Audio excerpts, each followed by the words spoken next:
নমস্কার, আমি প্রসেনজিৎ দাস। আমাদের দু ভাইয়ের মিষ্টি ব্লগে তোমাদের সবাইকে স্বাগত। আজকে আমি এবং ভাই দুজনেই ঘুম থেকে উঠছিলাম না। দুজনেই একদম ফাঁকি দিচ্ছিলাম। মনে হচ্ছিল রোজ দিন যদি একই রকম কাটাই তাহলে তো একঘেয়েমি হয়ে যাবে। সেহেতু আমি এবং ভাই আজকে একটু ফাঁকি দিয়ে দেরি করে উঠেছিলাম। কারণ আজকে সকালবেলায় আমার যেহেতু পড়ানো ছিল না, আর ভাইয়েরও পড়া ছিল না, মানে ভাইও একটু ফাঁকি দিচ্ছিল আর কি।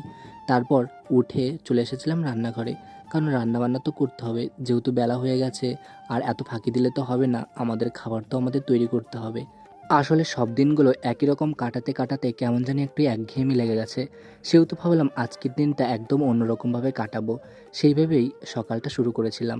রান্নাঘরে এসে ভাত তো চাপিয়ে দিয়েছিলাম, তবে যেহেতু বেলা হয়ে গেছে, আমাদের দুজনকে তো একটু খেতে হবে। সেহেতু একটু কম প্ল্যান করেছিলাম, সেটাই বিস্কুট দিয়ে আমি এবং ভাই খাচ্ছিলাম এবং গল্প করছিলাম।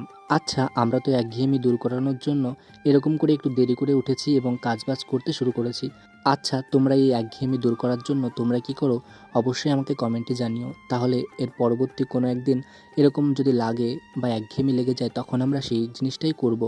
যাই হোক, কখন কি রান্নাবান্না হবে কি না হবে তার আগে খেয়ে নিয়েছি, বেশ ভালোই হয়েছে।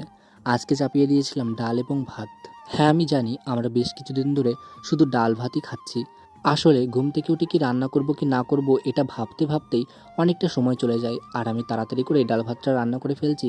সেহেতু কি রান্না করব কি না করব সেটা ভাবতে হচ্ছে না। আচ্ছা, আজ যখন রান্না করেছিলাম তখন তো আমি ঘেমে অস্থির হয়ে পড়েছিলাম। এটা বর্ষাকাল নাকি গ্রীষ্মকাল বোঝা যাচ্ছে না। আমাদের এদিকে তো খুব গরম পড়েছে। তোমাদের ওদিকেও কি একই অবস্থা? আমাকে অবশ্যই জানিও। ভাই দেখো ঘেমে একদম ভিজে গেছে। কিছুদিন ধরে বেশ বৃষ্টি হয়, আবার এত গরম, সত্যি বুঝতে পারছি না যে এরকম কেন আবহাওয়াটা হচ্ছে। তোমাদের ওদিকেও কি একই রকম অবস্থা? আমাকে একটু জানিও। ডাল রান্না যখন প্রায় শেষ হলো তখন আমি চলে গেছিলাম পাশের বাড়িতে। সেখান থেকে একটু গরুর দুধ এনেছিলাম। মা তো প্রায়ই ভাইকে দুধ এনে দিত, তবে আমি তো ভাইকে অতটাও এনে দিতে পারি না। তবে আজকে একটু ইচ্ছা করেছিল দুধ আনার জন্য, সেহেতু নিয়ে এসেছিলাম। এখন থেকে ভাবছি মাঝে মাঝে ভাইয়ের জন্য একটু নিয়ে আসবো। তবে দেখো গরম কি পড়েছে, আজ তো পুরো ঘেমে একদম অস্থির হয়ে পড়েছি। এই গরমটা যে কখন শেষ হবে সত্যি বুঝতে পারছি না।